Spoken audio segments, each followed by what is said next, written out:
Bismillahirrahmanirrahim. Assalamualaikum warahmatullahi wabarakatuh. Jumpa lagi dengan saya di Abil Maiwa Channel.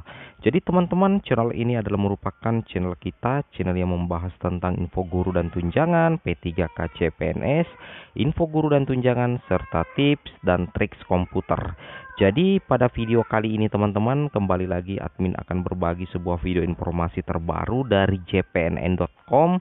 Di sini dilansir di jpnn.com Senin 4 Oktober 2021 pukul 8.40 waktu Indonesia Barat. Sebelum pengumuman kelulusan P3K Guru, Komisi 10 minta Nadiem melakukan ini. Jadi ini dilansir langsung oleh jpnn.com yang kami sampaikan melalui channel YouTube ini. Di sini dibahas teman-teman ya, pengumuman kelulusan P3K Guru tahap 1 itu sudah diputuskan bakal dilakukan pemerintah pada 8 Oktober 2021 mendatang. Seperti itu ya. Jadi memang sudah fix teman-teman. Tadinya di sekitar pukul 9, pukul 8 kayaknya itu dilakukan pengumumannya itu hari Selasa tanggal 5 Oktober. Namun menjelang selesai zuhur tadi, admin menginformasikan kepada teman-teman bahwa itu diundur ya sampai tanggal 8 Oktober 2021 dan live di YouTube Kemdikbudristek. Nah, di sini rencananya pengumuman kelulusan PPPK Guru itu akan disampaikan oleh PLT Kepala BKN Bapak Bima Haria Wibisana dan Mendikbudristek Nadiem Makarim Jumat pukul 8 Jumat tanggal 8 bulan 10 2021 pukul 9 sampai pukul 10 secara live di YouTube kanal Kemdikbudristek. Jadi teman-teman, live streamingnya nanti itu tepatnya di channel YouTube-nya Kemdikbudristek teman-teman ya. Untuk pengumumannya nanti itu hari Jumat pukul 9.00. Keputusan pemerintah tersebut mendapat tentunya respon positif dari Komisi 10 DPR ya di sini. Nah, di sini tentunya ada kabar gembiranya juga untuk teman-teman guru honorer sekalian ya. Di sini Komisi 10 Saiful Huda mendukung penuh rencana itu dengan catatan apa yang sudah disepakati Mendikbud Nadiem dalam rapat kerja di Komisi Bidang Pendidikan itu diperhatikan pemerintah. Jadi lagi-lagi di sini Komisi 10 memperhatikan hasil rapat kerja kemarin bersama Kemdikbudristek ya. Dan salah satu yang dibahas itu adalah afirmasi pengabdian dan afirmasi masa kerja. Jadi secara otomatis tentunya ini masih ada peluang bagi teman-teman guru honorer usia 35 tahun ke bawah ya untuk mendapatkan tambahan afirmasi. Itu yang kita harapkan sih sebenarnya teman-teman ya. Nah, di sini prinsipnya kami sudah mandatkan sebagaimana hasil Raker 23 September yang intinya adalah peningkatan afirmasi kompetensi teknis ya. Jadi di sini kata dari Komisi 10 DPR bahwa ini sudah dimandatkan ya untuk rakernya kemarin, terutama intinya adalah peningkatan afirmasi khususnya di kompetensi teknis ya. Karena bukan kompetensi manajerial, sosiokultural dan tentunya wawancara seperti itu.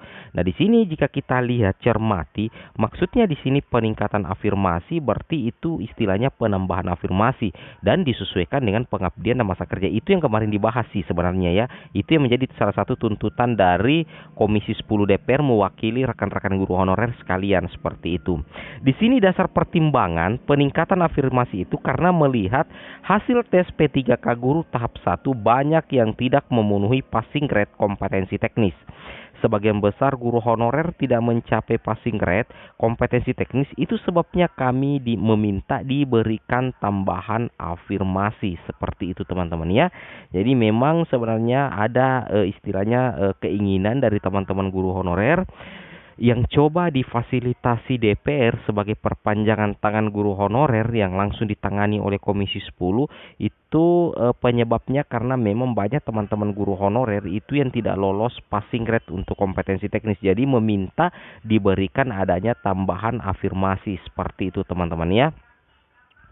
Kita lanjut di sini. Politikus PKB itu pun meminta Nadiem, Mas Menteri Nadiem sebelum pengumuman kelulusan P3K Guru tahap 1 8 Oktober melaporkannya terlebih dahulu kepada Komisi 10. Nah, jadi sebelum tanggal 8 Oktober kami tunggu penjelasan tertulis Kemendikbud. Jadi di sini sebelum tanggal 8 Oktober katanya Komisi 10 itu meminta menunggu penjelasan tertulis dari Kemdikbudristek.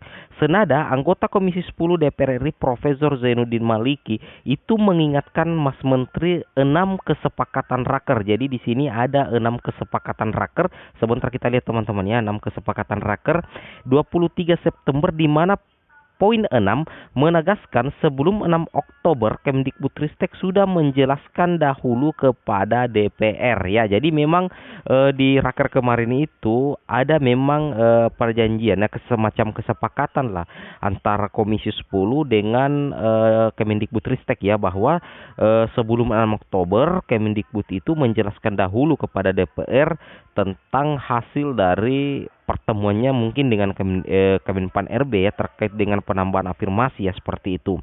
Di sini Raker 23 September sudah jelaskan bahwa hasil pembahasan dengan Panselnas harus dilaporkan Kemdikbudristek ke Komisi 10. Patuhi saja itu, ucap Profesor Zainuddin. Jadi sampai detik ini teman-teman ya, perjuangan dari Komisi 10 untuk teman-teman guru honorer sekalian mengenai penambahan afirmasi itu masih berlangsung. Jadi teman-teman guru honorer itu harus tetap semangat. Kita masih punya kesempatan, alias sebenarnya kita masih punya harapan sih sebenarnya teman-teman ya, seperti itu. Nah, kita lihat di sini ini yang cenderung ingin kita lihat kembali adalah yang mana sih sebenarnya 6 kesepakatan raker 23 September di mana poin 6 menegaskan sebelum 6 Oktober Kemdikbudristek itu sudah menjelaskan dahulu kepada DPR. Di sini kita coba lihat teman-teman ya hasil di sini teman-teman ya. Di sini kami sudah save kemarin tentang laporan singkat Komisi 10 DPR RI bidang pendidikan, kebudayaan, riset dan teknologi, pemuda dan olahraga, pariwisata dan ekonomi kreatif dan perpustakaan nasional itu tahun sidang 2021-2022. Di sini itu kita lihat di sini hasil rakernya. Di sini ada 6 kesepakatan. Nah, ini 6 kesepakatannya teman-teman ya. Di sini ada 6 kesepakatan ya. Komisi 10 DPR RI mendesak Kemdikbudristek untuk sungguh-sungguh memperhatikan pendapat, aspirasi dan masukan dari Komisi 10 DPR RI. Yang pertama, di sini Komisi 10 DPR RI mendesak Kemdikbudristek untuk merumuskan transisi kebijakan bagi peserta P3K yang memiliki keterbatasan menggunakan IT dalam seleksi dan untuk memperbaiki proses seleksi yang ada. Kemudian yang kedua, Komisi 10 DPR RI mendesak Kemdikbudristek RI untuk memberikan tambahan afirmasi pada nilai kompetensi teknis dengan mempertimbangkan sebagai berikut: usia, kemudian ada lama pengabdian, kemudian afirmasi khusus bagi penyandang disabilitas dan daerah tertentu antara lain daerah 3T, kemudian daerah pasca bencana dan tentunya daerah konflik. Nah, ini yang poin kedua yang sebenarnya layak untuk kita taruh harapan teman-teman ya. Dan ini admin tujukan kepada teman-teman guru honorer yang berusia di bawah 35 ataupun berusia 35 tahun ke atas. Di sini Komisi 10 DPR RI sudah nyata-nyatanya itu mendesak Kemdikbudristek untuk memberikan tambahan nilai afirmasi pada nilai kompetensi teknis dengan mempertimbangkan sebagai berikut. Yang pertama itu ada usia. Oke lah, it's okay usia ini untuk usia 50 tahun ke atas. Kemudian di sini ada lama pengabdian. Ini juga untuk usia 50 tahun ke atas, tapi untuk usia 35 ke bawah ini masuk juga sih sebenarnya teman-teman ya, lama pengabdian. Nah, jadi sebenarnya di sini untuk lama pengabdian itu berkaitan dengan masa kerja guru honorer ya yang tercantum di server GTK melalui aplikasi Dapodikdasmen sih, seperti itu ya. Menurut admin, pemikiran admin ke arahnya ke sana. Kalau lama pengabdian berarti yang dilihat itu Dapodiknya sih sebenarnya teman-teman ya, apalagi yang dilihat. Kemudian afirmasi khusus bagi penyandang disabilitas, kemudian daerah tertentu. Nah, daerah tertentu tentunya ini juga diberikan tambahan afirmasi.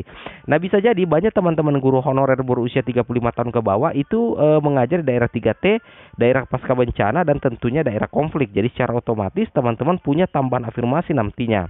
Nah, cuman yang jadi fokus kita di sini teman-teman adalah yang poin B ini.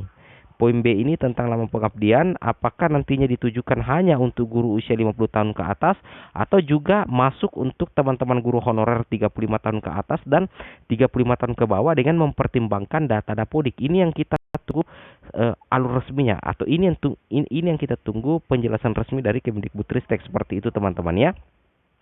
Nah, kemudian di poin ketiga, Komisi DPR RI mendesak Kemdikbudristek untuk memaksimalkan kesempatan pemilihan formasi yang masih kosong kepada pelamar guru honorer untuk mengikuti seleksi tahap 2 dan tahap 3.